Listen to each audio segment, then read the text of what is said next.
Para a gente começar os nossos estudos, eu vou ler para vocês a mensagem base do nosso estudo, que está no livro Pão Nosso, intitulado Em Cadeias.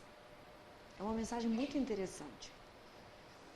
Pelo qual sou embaixador em cadeias, para que possa falar dele livremente, como me convém falar. Paulo, na carta que ele escreveu para Efésios. O Paulo, então, estava preso, e ele fala aqui que dentro da prisão, quando ele continua pregando seu evangelho, o evangelho de Jesus, ele fala que ele nunca se sentiu tão livre. É uma coisa que a princípio para a gente parece meio estranho. A partir do momento que ele se vê preso, ele se sente absolutamente livre. Então, essa passagem que Emmanuel vai comentar para a gente. Fala o seguinte: observamos nessa passagem o apóstolo dos gentios numa afirmativa que parece contraditória à primeira vista. Paulo alega a condição de emissário em cadeias e simultaneamente declara que isso ocorre para que ele possa servir ao evangelho livremente, tanto quanto convinha. O grande trabalhador dirigia-se aos companheiros de Éfeso, referindo-se à sua angustiosa situação de prisioneiro das autoridades romanas. Entretanto, por isso mesmo, em vista do difícil testemunho, trazia o espírito mais livre para o serviço que lhe competia realizar. O quadro é significativo para quantos pretendem a independência econômico-financeira ou demasiada liberdade no mundo, a fim de exemplificarem os ensinamentos evangélicos. Quando a gente fala assim, queria tanto aposentar, porque quando eu aposentar, eu vou ter tempo suficiente para me dedicar ao evangelho.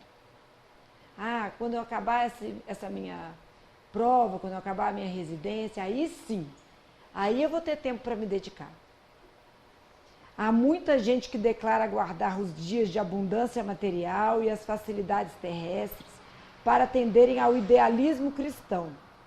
Isso, contudo, é contrassenso, porque o serviço de Jesus se destina a todo lugar. Quando vem uma facilidade, a gente consegue resolver outra, a facilidade, vem uma outra provação para a gente. Porque nós não somos ainda espíritos perfeitos. E mesmo os espíritos perfeitos que estiveram reencarnados na Terra, solicitaram uma missão. Não existe ninguém que esteja à parte dessa situação. Todos nós enfrentamos dificuldades, todos. Se a gente for conversar, a dificuldade de um, o outro já passou. A dificuldade da gente, o outro está passando. Mas todos enfrentamos dificuldades. Então, esperar que a gente não tenha dificuldade nenhuma para que a gente possa exemplificar o Evangelho, não existe. Isso não existe. Aonde você estiver, floresça aonde você estiver plantado. Porque aquele lugar ali vai ser o melhor lugar de todos que você podia estar para desenvolver as potencialidades que você precisa de desenvolver. Nós vamos acabar de ler daqui a pouquinho, mas é interessante a gente lembrar de uma passagem que o Haroldo conta para a gente. O Haroldo Dutra Dias, ele fala que às vezes as pessoas chegam para ele, Haroldo vocês conhecem, né? Um palestrante muito famoso e que faz palestras pelo mundo inteiro. Ele fala para a gente que uma vez uma pessoa chegou perto dele e falou assim: Haroldo, nossa, meu sonho, o que eu mais queria mesmo, era poder viajar o mundo fazendo palestras que nem você faz. Na Suíça, na França, na Inglaterra. Só que o melhor serviço para a gente é aquele que modifica as nossas necessidades. Vamos imaginar que uma pessoa ainda esteja combatendo a vaidade. A pessoa que está combatendo a vaidade, se ela tiver que vir fazer uma palestra no Brasil inteiro e pelo mundo afora, quem sabe pode até prejudicar essa pessoa. Então, o melhor trabalho, a melhor família, o melhor lugar é aquele onde você se encontra, onde a sua situação espiritual te permite que você se encontre nesse momento. Paulo estava entre cadeias, porque ele foi de uma cadeia para outra, E ele se sentia mais livre na pregação da verdade. Naturalmente, nem todos os discípulos estarão atravessando esses montes culminantes do testemunho. Todos, porém, sem distinção, trazem consigo as santas algemas das obrigações diárias, seja no lar, no trabalho comum, na rotina das horas, no centro da sociedade e da família.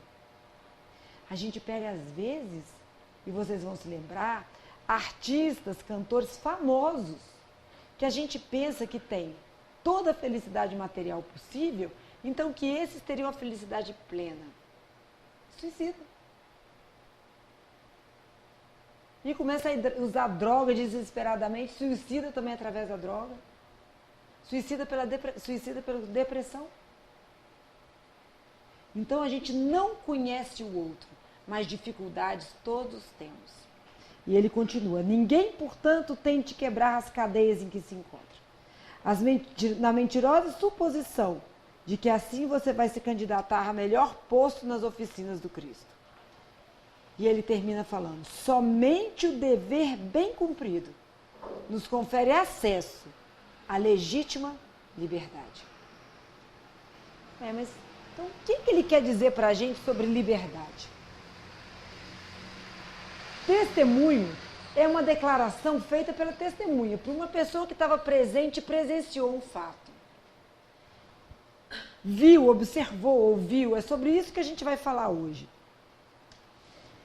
E a liberdade, várias pessoas já tentaram descrever. Vários sábios, vários filósofos tentaram descrever. Muitos conseguiram, numa parte, mas não a liberdade plena. Uma única pessoa vai servir para a gente de bússola, de roteiro, para a gente pensar, conseguir imaginar o que é essa liberdade plena. Quem? Jesus. Por quê? No topo dos espíritos perfeitos. Todos nós estamos evoluindo, lá no topo dos espíritos perfeitos. Nós temos só título de entendimento, de classificação, para a gente entender. Nós teríamos os anjos, os arcanjos e os cristos, lá no topo da hierarquia. Então, um desses espíritos crísticos encarnou na Terra. Não era Jesus Cristo, não era o sobrenome de Jesus. Ele era um espírito crístico, da mais alta hierarquia. E ele vem falar para a gente o que significa essa liberdade. Porque a liberdade não é o direito da gente fazer o que a gente quer a hora que quiser. Não é isso. A gente lembra daquele livro Sexo e Obsessão, do Manuel Filomeno, que passa uma história muito interessante. Conta a história do Marquês de Sade, que vocês devem lembrar do sadomasoquismo. Era esse. Uma região extremamente trevosa do mundo espiritual, fazendo coisas horríveis que eles explicam pra gente no livro. Então vai uma equipe de resgate. E ele vira e fala assim: não, sou livre. Eu tenho meu livre-arbítrio para fazer o que eu quiser. E eles explicam para ele: não é bem assim. A sua liberdade vai até o ponto que você atrapalha a liberdade do outro, o direito do outro. Então, nesses nossos estudos, a gente vai pensar e vai se guiar nessa liberdade pelo Cristo. Por quê? O Espírito perfeito. E a gente que já nasce em família espírita. Você estuda o Espiritismo desde pequenininho. Quando você vai parar para fazer um estudo desse, você ainda, todo mundo ainda fica assim, embevecido.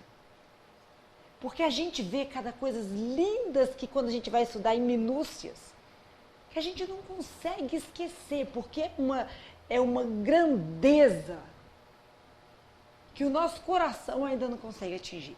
Então, quando a gente fala no Espírito perfeito, na questão 112 do Livro dos Espíritos, isso vale a pena a gente ver, o Kardec pergunta e eles explicam o que é o Espírito perfeito. Analisem bem o que significa ser um Espírito perfeito. E no topo dos Espíritos perfeitos, você ser um dia um Cristo. Espíritos puros, nenhuma influência da matéria. Não sentem mágoa, não sentem rancor, não sentem medo, não têm mais esses sentimentos ligados à matéria que nós ainda temos. Eles continuam. Superioridade intelectual e moral absoluta com relação aos espíritos das outras ordens. Percorreram todos os graus da escala e se despojaram de todas as impurezas da matéria. Tendo alcançado a soma de perfeição de que é suscetível a criatura, o máximo de perfeição que você pode atingir um dia, não tem que sofrer mais provas e nem expiações. Então, eles não têm esse sentimento que a gente tem mais aqui. Não existe isso no espírito puro, ainda mais num Cristo. Por que a gente está falando isso? A gente vai ter que voltar para a gente pensar há 2000 anos atrás. A gente vai ter que deixar a nossa mente viajar para 2000 anos atrás. Quando a gente ainda tinha Israel sendo dominada pelos romanos. Era uma dominação muito intensa, muito rígida, muito feroz. E eles já tinham vários relatos dos profetas que a gente não tem hábito de estudar o Antigo Testamento. Realmente eu penso que no Novo Testamento, nossa, se a gente conseguisse entender todo o Novo Testamento, a gente, na verdade, nem precisava mais encarnar, porque nós vamos ter atingido o cúmulo da perfeição. Mas, quando a gente quer entender, às vezes, o Novo Testamento, se a gente sabe um pedacinho do Antigo Testamento, fica mais fácil. Fica fácil. Porque a gente consegue entender o que eles estavam pensando naquela época. Vocês imaginam? Um povo totalmente abafado pela cultura romana. E os profetas falavam que viria um Messias, um Salvador. Eles acreditavam piamente nisso. Eram profetas reais, médiuns reais daquela época, profetas capazes de visualizar o futuro. Mas tinham duas visões diferentes de como seria esse Messias.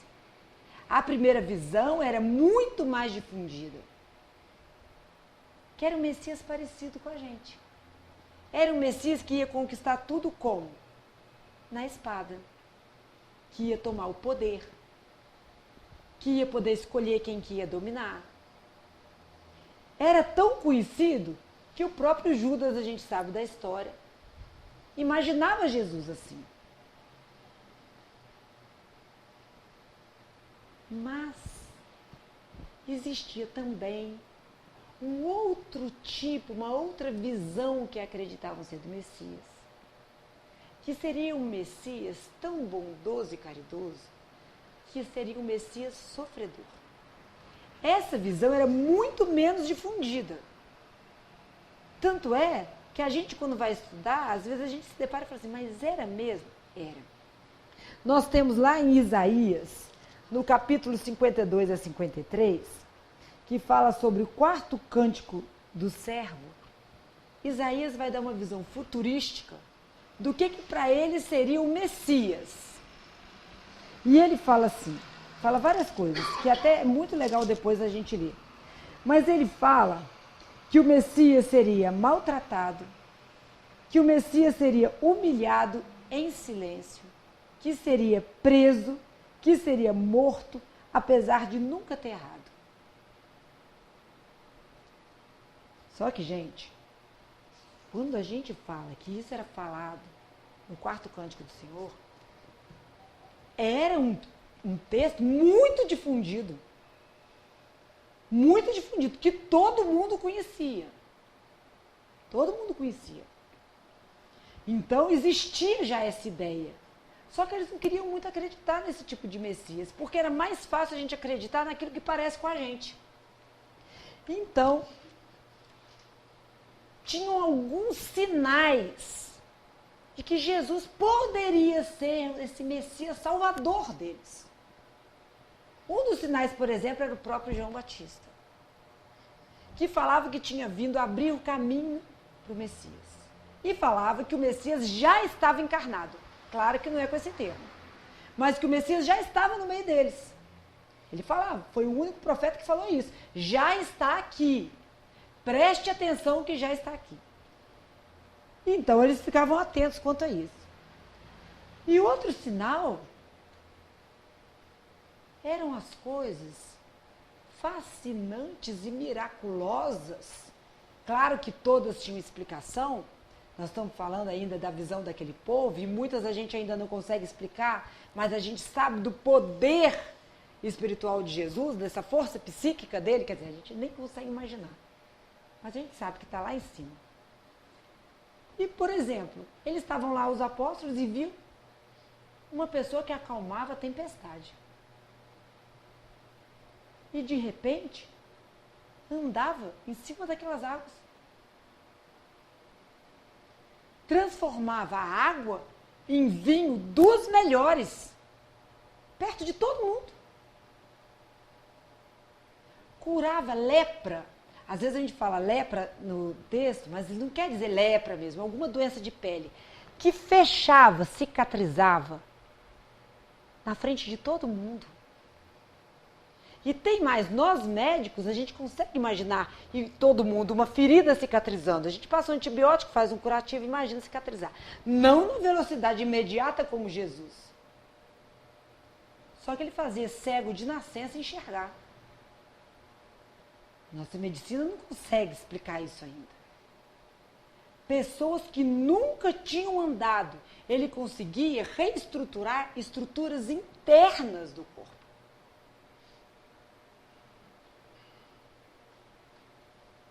Ele falava para os obsediados e os espíritos o obedeciam. Ele levantava os mortos, que estavam em catalepsia, mas que a gente não faz isso ainda. Na frente de todo mundo, para qualquer um ver. Então eles falavam assim, pô, tão feito. Nada de ruim vai acontecer mais. Israel vai assumir o poder, nós estamos feitos.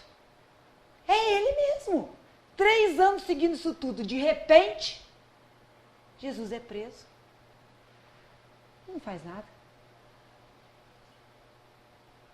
Eles ficaram tão perplexos que Pedro vai lá, pega, se ele não faz nada, eu vou fazer, corta a orelha do soldado. Que Jesus reconstitui. E aí eles começam a, não é nem duvidar, mas eles começam a repensar se aquele seria mesmo o Messias. Porque não é possível. Tudo que eles tinham visto, e aí ele vai para a casa de Caifás, vai ser julgado, vai ser torturado, vai ser humilhado, vai ser crucificado na frente de todo mundo. E quando ele estava no auge da dor dele, Jesus fala, Eli, Eli, lama sabachthani, que significa, Deus meu, por que me abandonaste? Agora eu pergunto para vocês, que nessa fase do estudo a gente já sabe falar. Um espírito perfeito tem medo? Não pode nem duvidar. Medo não tem. Já está muito acima de tudo isso que a gente sente. Medo não tem. Então por que Jesus fala isso? Eu vou pedir para vocês, que nem é da nossa doutrina, mas vocês vão continuar para mim. Ave Maria, cheia de graça, o Senhor é convosco, bendito sois vós. Continua. Isso era um salmo que eles repetiam quase todos os dias. Era o Salmo 22. Não passei, não. Era o Salmo 22. Que salmo que era esse? O salmo do Messias sofredor. E o que fala nesse salmo? Que é muito legal da gente ver. Fala que o Messias verdadeiro seria preso. Suas vestes seriam rasgadas. Suas mãos seriam traspassadas.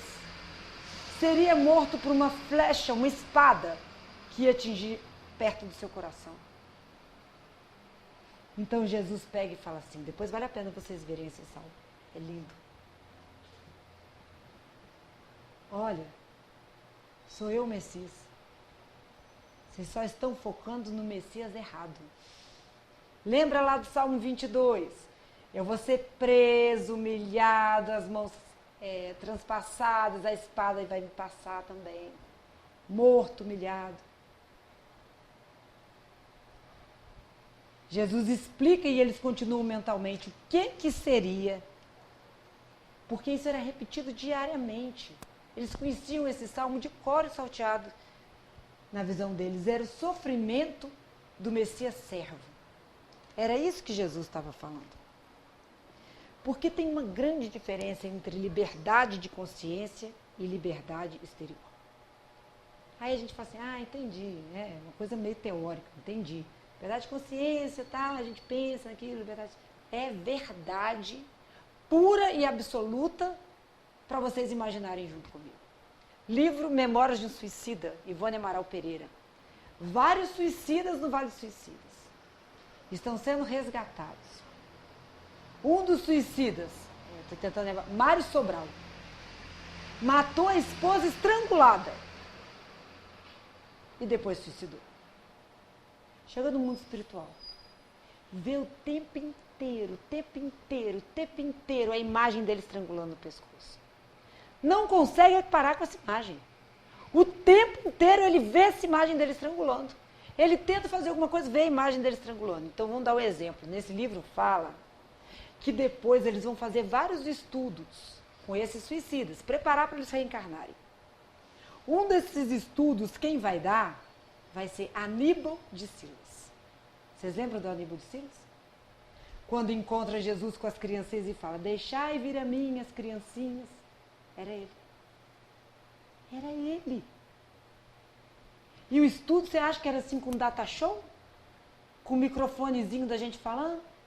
Não era assim. Aníbal de Silas senta, colocam vários aparelhos ao redor dele.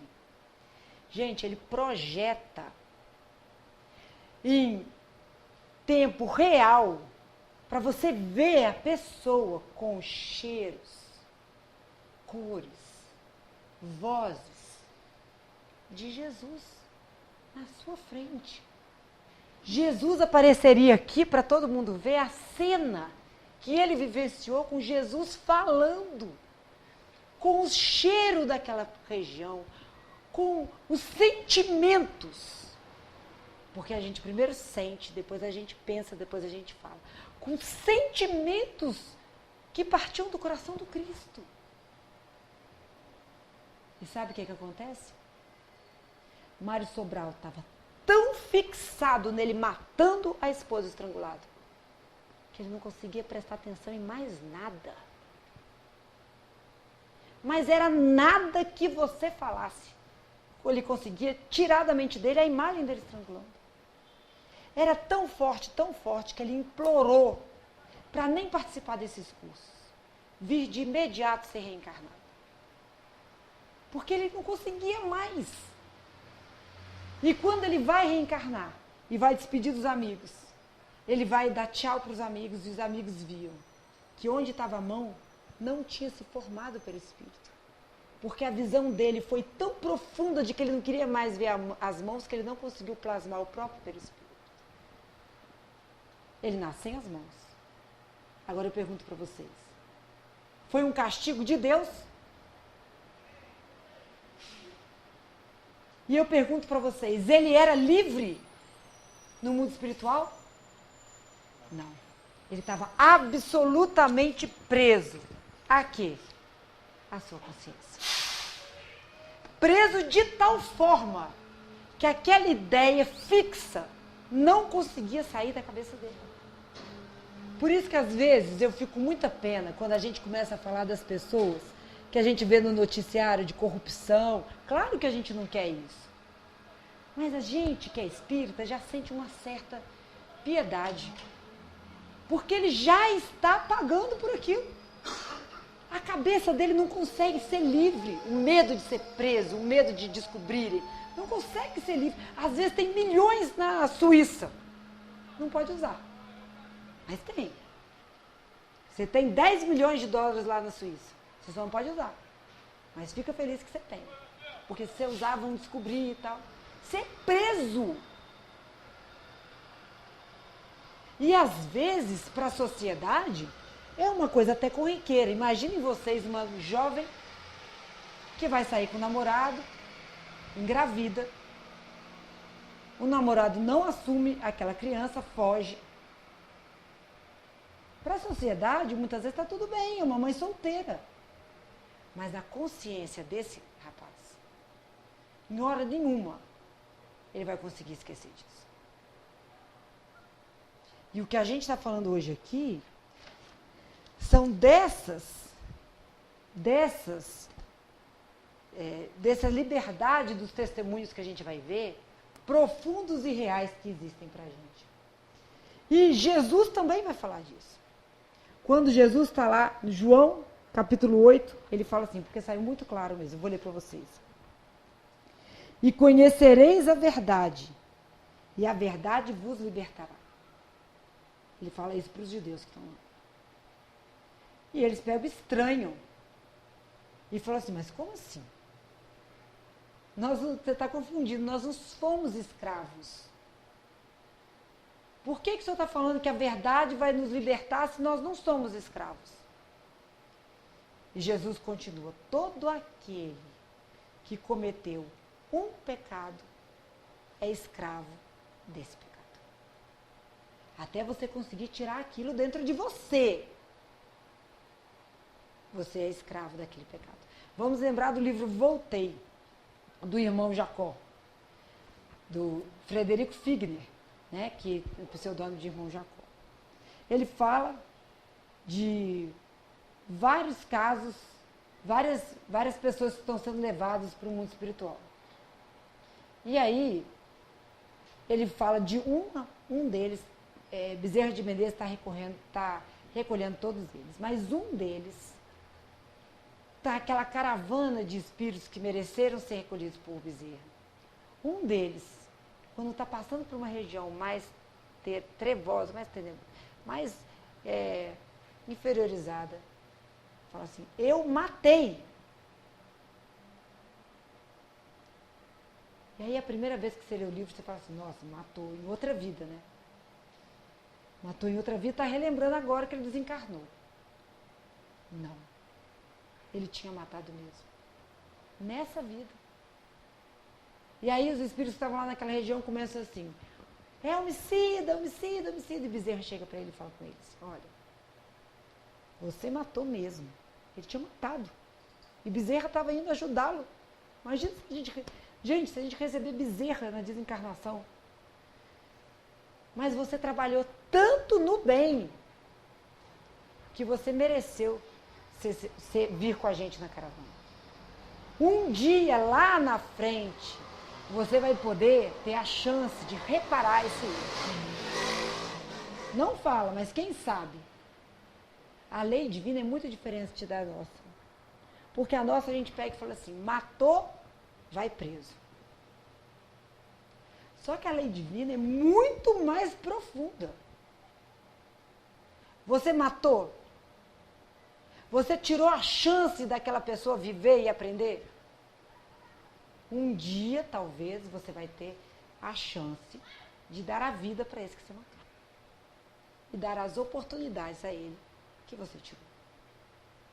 Então, é uma profundidade nível hard mesmo. Porque o bem é sempre o bem. O mal é sempre o mal. O que difere é o nível de conhecimento que a gente tem dessas duas coisas. Então, na questão do Livro dos Espíritos, na questão 630, eles explicam para a gente, o bem é tudo que está conforme a lei de Deus. O mal é tudo que lhe é o contrário. E você já sabe disso. Dentro de você, ninguém precisa de te falar. Você sabe se você está certo ou errado. Quando você, numa discussão, você fica muito exaltado e começa a falar impropérios também, em vez de você se acalmar e ficar tranquilo porque você desabafou, você sabe que você também agiu errado. E você não se sente bem. E ele fala também as gradações do mal, na questão 636. O bem e o mal são absolutos para todos os homens? A lei de Deus é a mesma para todos. Mas depende principalmente da vontade que se está de se praticar. A lei de Deus é simplesmente a mesma para todos do universo inteiro. A lei de Deus, se você estiver aqui na Terra, vai ser uma, se você estiver lá no Sol, vai ser a mesma, se você tiver a lei de Deus. Se você estiver num planeta do nosso sistema solar, se você sair do planeta do sistema solar, é sempre a mesma lei de Deus. Então, quando Jesus fala para a gente que a gente é livre e escravo do pecado, pecado a gente lembra lá atrás da origem da palavra, que é você errar o alvo.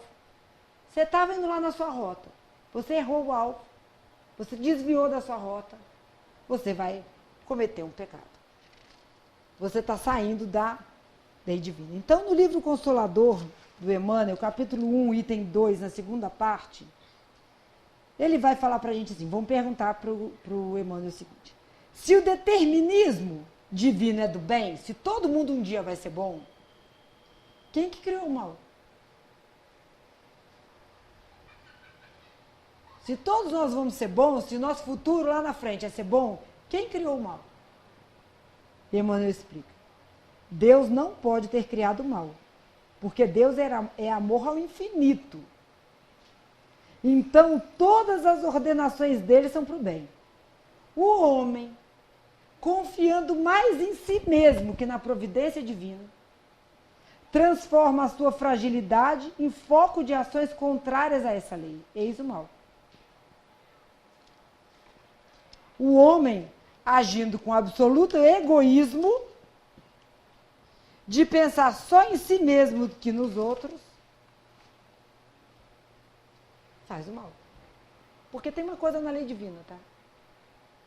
O determinismo de Deus é o bem. Só que tem um detalhe. Para todos. Para todos.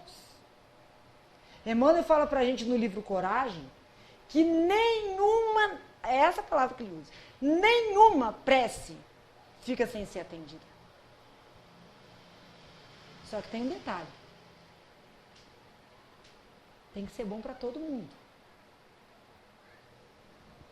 Porque o determinismo de Deus é o bem para todos. E a gente já atinge isso. Meu filho fazendo PISM 3, agora, nesse ano. Está ali embaixo estudando com a namorada dele. Eu vou perto da prova. Eu vou rezar. Meu Deus, me ajude. Que quem tiver estudado mais, quem merecer mais, passe para a medicina. Eu pego o rezo assim. Meu Deus, me ajude, pelo amor de Deus. Que mesmo que meu filho tenha visto Netflix esse ano inteiro, que ele lembre das questões e passe. Porque a gente não atingiu isso ainda.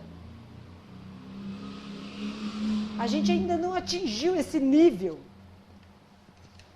de maturidade. E a empolgação que a gente tem em fazer as coisas, essa paixão que nos move, não é ruim em si. Eles vão falar pra gente, na questão 908 do Livro dos Espíritos, que as paixões são como cavalos selvagens. Que se você dominar, vai ser ótimo, vai trabalhar com você, você vai conseguir interagir. Agora, eles falam, só tem utilidade quando governado e se torna perigoso desde que passe a governar. Quem comete o erro, então, se torna absolutamente escravo dele. Se a gente continua a fazer aquilo que é prejudicial aos outros, a gente não consegue se livrar daquele pensamento. O tempo inteiro aquele pensamento vai voltar para a gente. Porque o princípio da liberdade é inseparável do de responsabilidade. Eles andam em conjunto. Se não fosse assim, se você não pudesse ser livre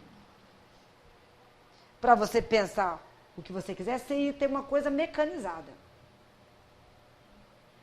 Já ia ter que ser aquilo mesmo, então nem necessita de você ter liberdade. Mas tem a liberdade.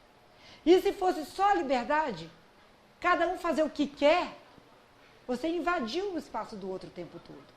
Então, nós estamos imbuídos na lei de Deus, que primeiro, tem que ser boa para todos, e segundo, essa liberdade vem junto com a responsabilidade, o tempo inteiro, para ter essa estabilidade no nosso processo de convivência.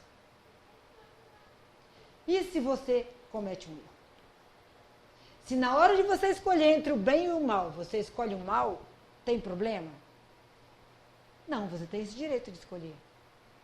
Mas você vai ter que se arrepender, porque já está escrita a lei de Deus e você já sabe que aquilo é errado. E você vai ter que reparar. O que é reparar?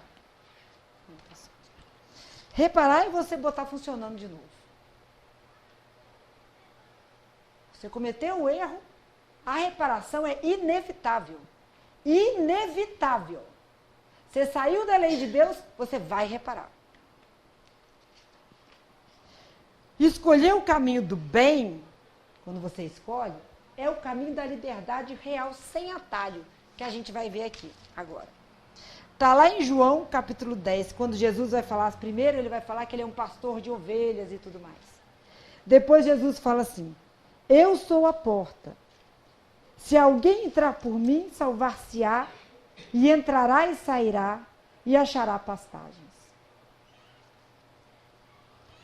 Aí a gente pensa assim, meu Deus, que relação que tem a porta com essa liberdade de testemunho? Sabe qual? Ele vai explicar para a gente no livro Fonte Viva, que chama Ante o Cristo Libertador. É um texto lindo de Emmanuel. Que Emmanuel fala assim, que a gente tem várias portas. Você pode escolher a porta que você quiser. Se você entrar na porta escrito riqueza, quando você ultrapassar a porta, você tem que tomar cuidado, porque lá dentro vai ter um processo reparador da usura. Ele fala, se você abrir a porta do poder, você tem que tomar cuidado, porque lá dentro pode estar o sofrimento. Se você abrir a porta dos prazeres, você vai ter que tomar cuidado, porque lá dentro pode estar a aflição. Então, tipo assim, eu estou aqui falando, alguém não está gostando, chega aqui e me agride verbalmente. Eu posso escolher qualquer uma daquelas portas. Eu posso responder na hora. Eu posso ficar em silêncio, magoada. Eu posso pegar uma arma que está comigo e dar um tiro na pessoa. Ou eu posso perdoar. Quer ver? Dar um tiro na pessoa não é um exagero? Porque a gente já fechou essa porta. Você já fechou, essa porta já não existe mais no seu pensamento. É um exagero porque você já fechou. Você responder dando um tapa na cara da pessoa é outra porta que você já fechou. Já não tem essa hipótese para você. E você vai vivenciando, você vai aprendendo até que vai sobrar uma porta. Que é a porta que Jesus fala, eu sou a porta. Estreita, difícil, mas é uma porta só. Só tem uma. Todas as outras que você entrar, você vai ter que sair, fechar. Sabe que ele tinha um programa do Silvio Santos que era assim. Tinha várias portas que você tinha que escolher. Uma era legal, as outras não. Você entra pode escolher a porta que você quiser. Se não for a porta certa, você vai fechar. Então, só a porta de Jesus vai permitir você entrar, sair, e vai encontrar uma pastagem linda lá de fora. Porque é essa porta que você está procurando. Então, no nosso processo evolutivo, várias a gente já não abre. Não existe essa possibilidade mais, mas já existiu. Essas possibilidades já existiram para a gente.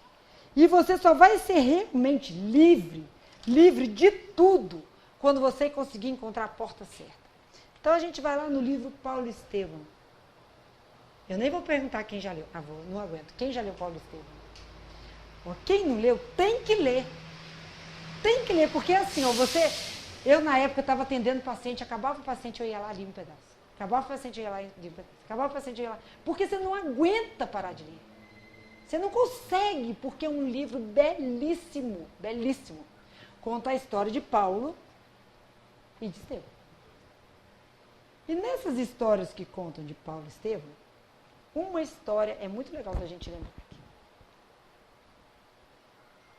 Paulo estava lá na igreja de Antioquia e estava acontecendo uma cisão, uma divisão. Uma parte deles achavam que eles deviam fazer as cerimônias dos judeus, judaizantes. Tipo assim, devia circuncisar, deviam ter aquelas práticas judaicas. O Tiago Menor era desse grupo. Ele não estava em Antioquia não, mas ele era desse grupo que achava legal fazer isso, achava que isso ainda era importante. E numa certa época, vocês vão ver no livro, isso foi legal ele ter feito isso. Porque quando eles vão tentar entrar na casa do caminho para matar todo mundo, eles veem o Tiago Menor praticando, fazendo umas práticas judaizantes, e falam assim, não é bem assim não. Mas nesse momento, estava tendo essa cisão e eles estavam pensando. Um grupo queria que todo mundo praticasse essas ideias judaicas. E Paulo achava isso um absurdo. Porque Jesus não veio só para um grupozinho para fazer aquela coisa de ritual. Ele não ensinou ritual. Então, Paulo vai e pede ajuda a Pedro. E Pedro vai para lá. Pedro vai para lá e no começo Pedro ajuda. Não, vamos unir e tudo mais. Mas chegam os missionários vindos de Tiago. E Pedro meio que começa a mudar de ideia. Então Pedro começa a ir nas reuniões onde estavam só os judeus, não vai nas reuniões dos gentios, que eram o resto do povo que não era judeu. Começa a achar que devia mesmo ser circuncisado. E aí, um dia, que estava um grupo enorme sentado, Paulo, com aquela força que ele tinha de palavra, pede a palavra e fala assim, Pedro, você está errado. Olha as suas atitudes, se elas estão coerentes com o que o Cristo ensinou. Aí todo mundo, uma grande parte falava assim, como Paulo pode fazer isso? Pedro ficou responsável por cuidar das coisas de Jesus, como ele não tem direito de fazer isso? Um outro grupo mais feliz que estava com esperança, que eram os gentios. E aí Pedro tinha várias portas. Pedro podia chegar e falar assim, Paulo, o assunto meu não é com você. Pedro podia falar assim, depois a gente conversa. Pedro podia falar assim, quem é você para falar assim comigo? E Pedro podia pegar e se retirar.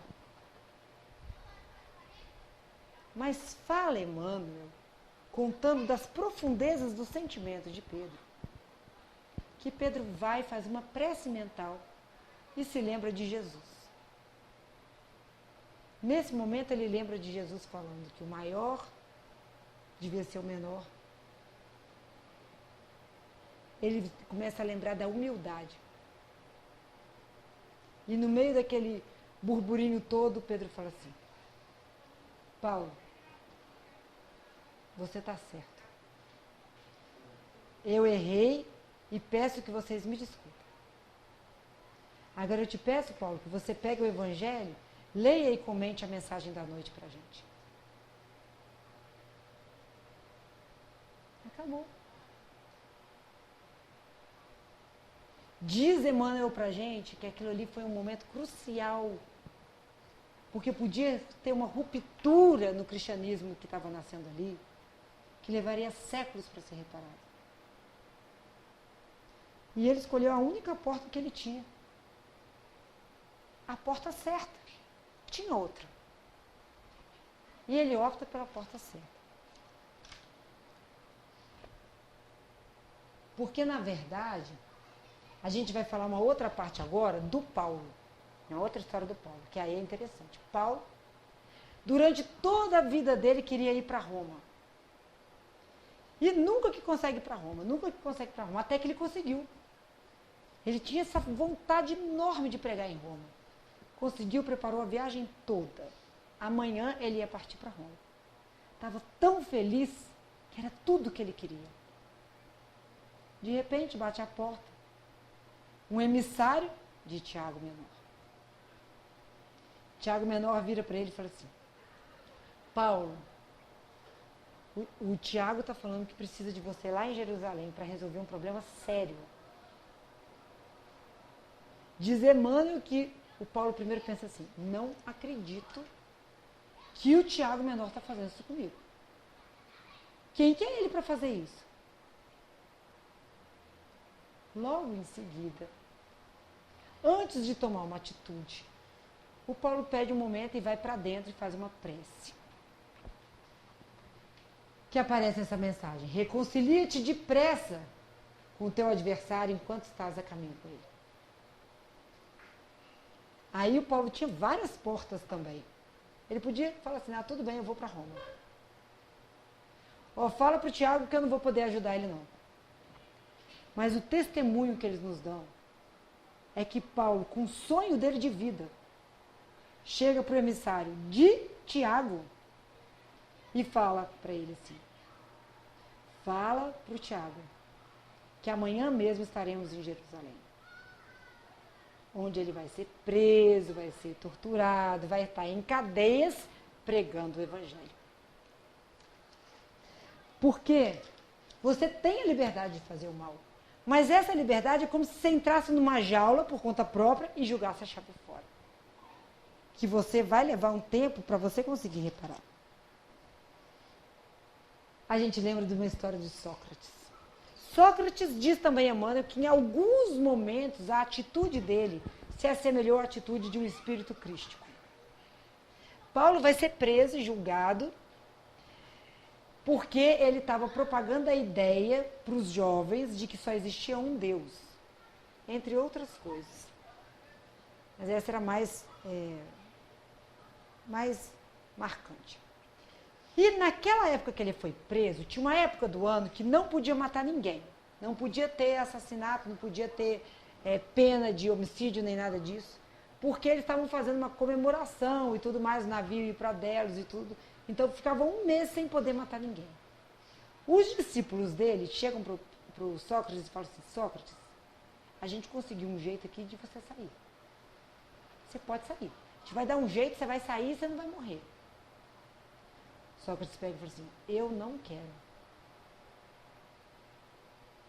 Porque aí eu vou ficar escravo disso o tempo inteiro. Eu vou ficar fugindo o tempo inteiro. Eu não quero. Aqui eu estou livre porque eu sei que eu não fiz nada de errado. Aí chega a mulher dele chorando: mas Sócrates, você vai morrer, Sócrates.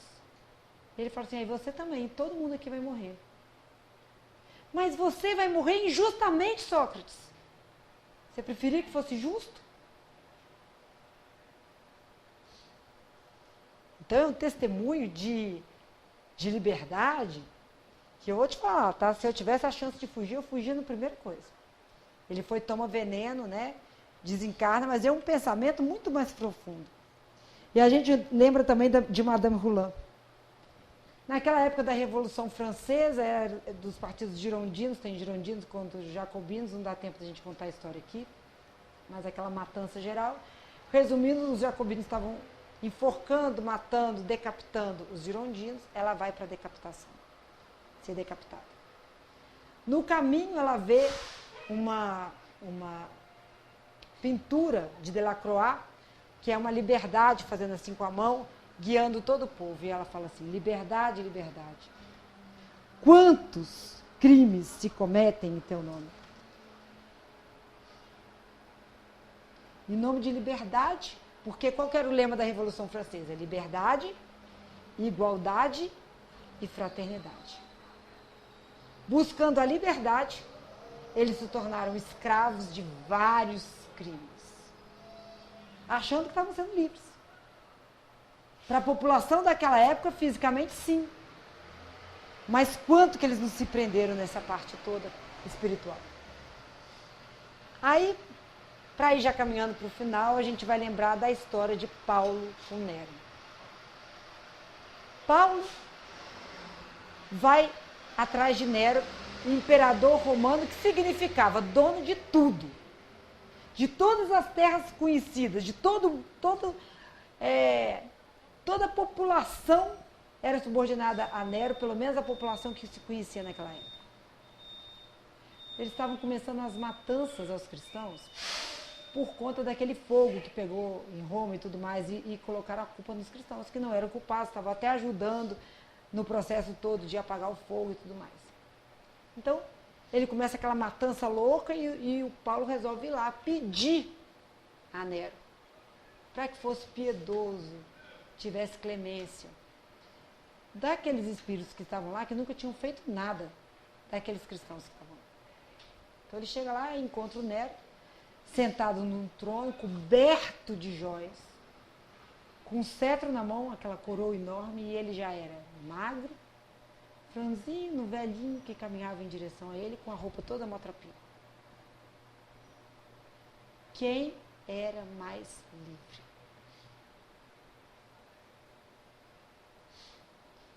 Ele vai, conversa com Nero, e fala pra gente também no livro Paulo Estevão, que Nero fica abismado e fascinado com as palavras de Paulo. Na verdade, aquelas sementinhas que foram plantadas, sabe lá quando que vão florescer. Mas vão. Podem ser em várias reencarnações futuras. Mas ele ficou tocado, absolutamente tocado.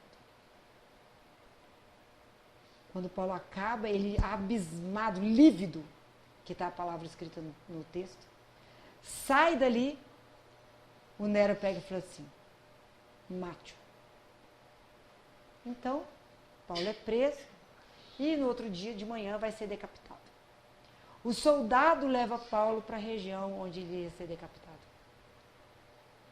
Quando ele está chegando lá, o soldado fala com ele assim, começa a tremer na hora de decapitar, fala com ele assim, eu lastimo por você, porque eu acho que isso não precisava acontecer.